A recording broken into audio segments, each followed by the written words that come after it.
तो 15 साल पहले ये तसव्वुर आया। मोहम्मद नाम का एक व्यक्ति जो 570 में सऊदी अरब में पैदा हुआ और या जॉर्डन में पैदा हुआ, इस पर भी अभी मतभेद है, क्योंकि मोहम्मद का जन्म 570 में हुआ था। हाथी वाले वर्ष फील ईयर में, फील हाथी को बोलते हैं, इसलिए जब हमारे पैर मोटे हो जाते हैं तो फील पाँव बोलते हैं। वो एक अरेबिक शब्द है मोटे मोटे पैरों को, कि हाथी पाँव हो गया। तो मोहम्मद ने पैट मक्का शहर उस समय नहीं था। इस पर मैंने अलग वीडियो डाली है, वो टॉपिक दूसरा हो जाएगा। तो सवाल ये है कि कैसा अल्लाह बनाया जो दुनिया को बर्बाद करने के लिए आया। अब आप सोचो क्या ऐसा अल्लाह हो सकता है जिसको अपनी क्रिएशन का भी पता नहीं है। कुरान का अल्लाह कहता है कि धरती सिर है, सूर्य उसके चारों तरफ घूमता है। तो इसी से साबित होता है कि कुरान का अल्लाह एक झूठ है, फ्रॉड है। वो तो कल हमने बता दिया। तो आज चर्चा करेंगे। ये मौलाना उस अल्लाह के तसव्वुर को, उस अल्लाह की कल्पना को जिंदा क्यों रखना चाहते हैं, आखिर इनका उद्देश्य क्या है। एक ऐसी आइडियोलॉजी को जिंदा रखने के लिए जो आइडियोलॉजी आज के युग में पेशेवर अपराधियों जैसी आइडियोलॉजी लगती है।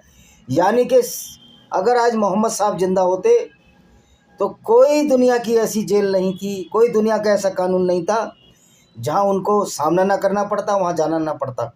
इवन सऊदी अरब में भी अगर वो 9 साल की लड़की से आज शादी कर लेते, हालांकि ईरान में तो शायद इसको मान्यता दे दी है 6 साल की शादी की, तो संयुक्त राष्ट्र संघ ये सब होने नहीं देता और उस देश पर सेनाएं चढ़ जाती हैं और इस मानवता, इस राक्षसी प्रवृत्ति के खिलाफ लड़ाई शुरू हो जाती।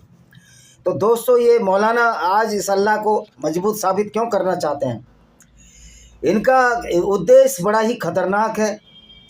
ये बड़े जहरीले लोग हैं जो इस्लाम की स्टडी करते हैं, इस्लाम पढ़ाते हैं और इस्लाम पर चलते हैं। XYZ ये सारे जहरीले लोग हैं और ये आतंकवादी हैं, सर्टिफाइड आतंकवादी। तो जो चर्चा का विषय था कि जावेद अख्तर की चर्चा हुई, उन्होंने साबित किया अल्लाह नहीं है।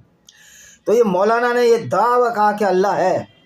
फिर मैं उस मौलाना से पूछना चाहता हूँ, अगर अल्लाह है, अल्लाह तुम्हारा दयानतदार है, रहमान रहीम है, दयालु है, सब कुछ जानता है, लेकिन कुरान से तो ये साबित होता है अल्लाह मूर्ख है। अल्लाह तो कुछ भी नहीं जानता। अल्लाह तो ये भी नहीं जानता कि कोई 7 आसमान नहीं होते, आसमान एक स्पेस है। अल्लाह तो ये भी नहीं जानता कि पृथ्वी घूमती है अपनी धुरी पर, उसकी वजह से दिन और रात होते हैं।